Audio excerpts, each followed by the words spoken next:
So this is the series where I break down storylines featured in Smackdown Shut Your Mouth season mode. For each storyline that I cover, I document everything that takes place within them, the different options that the player can choose, and what the ramifications for each choice that they make is.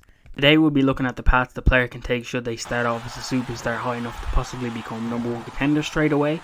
And the choices you make at the start of this storyline can directly lead to a different path, which is the #1 contender mini tournament, so we'll be covering that storyline as well.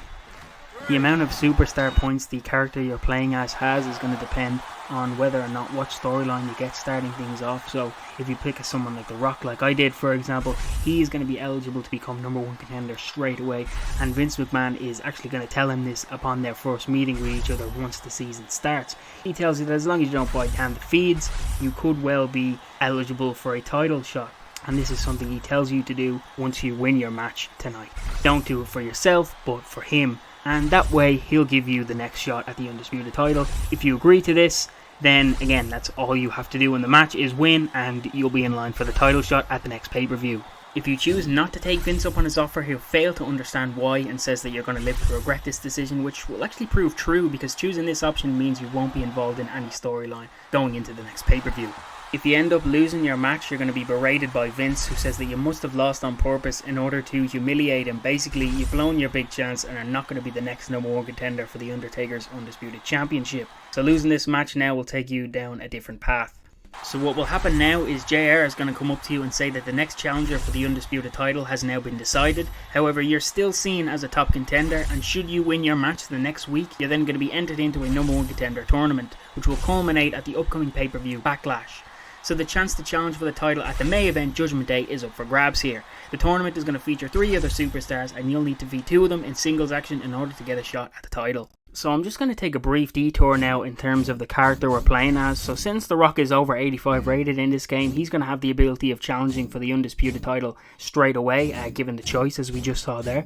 The same will be the case for Triple H or Stone Cold, since their overalls are both over 85. But if you play as someone rated 80 to 84, you'll get that storyline where you have to go through the #1 contender tournament with JR as we just saw there. But there's going to be a few different scenes of dialogue and extra cutscenes that I'm going to show you now. So playing as Kurt Angle now, we're going to end up at the exact same spot we finished at with JR, informing us of the #1 contender tournament. The only difference with the initial Vince scene here is that instead of offering us the title shot there and then, he's going to simply say that he might give you one should you win your match tonight. Regardless if you win or lose that match, you'll have a chance to get on the microphone and challenge the Undisputed Champion, The Undertaker. Vince said he might give you the shot after all, so why not lay down your claim to become the next competitor for the title. Should you choose not to taunt and challenge the champion though, absolutely nothing will happen and you'll no longer be involved in a storyline until the next month. So this is going to bring us right back to the cutscene we saw earlier when we were playing as The Rock with good old JR here. He's simply going to tell us that we can enter in the tournament provided we win our match the next week. So winning that qualifying match will begin the tournament. I'm back playing as The Rock here, taking on Eddie Guerrero. In the other semi-final, it's Chris Benoit versus Farouk. And if you actually lose the semi-final match, then there's still going to be one more cutscene that'll play out. So Chris Benoit, who just lost the other semi-final match to Farouk, as we just seen there, is going to get on the mic and say that despite failing to advance to the tournament final, he still wants to kick some ass. He then challenges our character The Rock to a match at the next pay-per-view Backlash. So if you watch soccer, then this is effectively a third place playoff matchup that's going to go down here, with the 2 losing semi-finals taking on each other, as would be the case in, say, the World Cup for example. But bizarrely enough, you still actually have to wrestle Chris Benoit on the show that week, so it means we're going to be wrestling him twice here, but no more cutscenes are going to air regardless if we win or lose any of these matches, as the loser bracket of the #1 contender tournament story is going to end with the match at the pay-per-view. Should you win your semi-final match, meaning you advance to the final, then on the go-home show before the Backlash pay-per-view, we're going to be teaming up with one of the losing semi-finalists to take on the other losing semi-finalist and the wrestler we're going to be meeting in the tournament final, that being Chris Benoit again here. After the match, win or lose, the two are going to square off, and we're given the choice to either attack Chris Benoit by clocking him with a sneaky heely sucker punch, or we could simply stare each other down to build suspense before the upcoming match at Backlash with a shot at the Undisputed title on the line. This rounds up the cutscenes from this portion of the story. But not before Michael Cole congratulates us, saying that should we win at the pay-per-view against Chris Benoit, we will get a shot at the Undisputed Championship.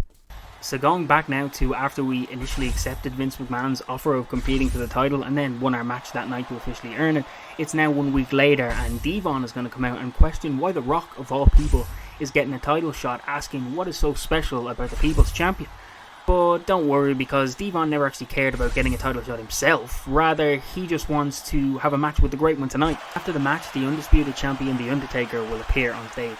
On to the go-home show for Backlash now, and we're going to be teaming up with Taker in the main event. All the remaining cutscenes now are pretty much going to be the same as were seen in the last episode, the only difference being we were playing as the Undisputed Champ Taker then, and now we're going to be The Rock.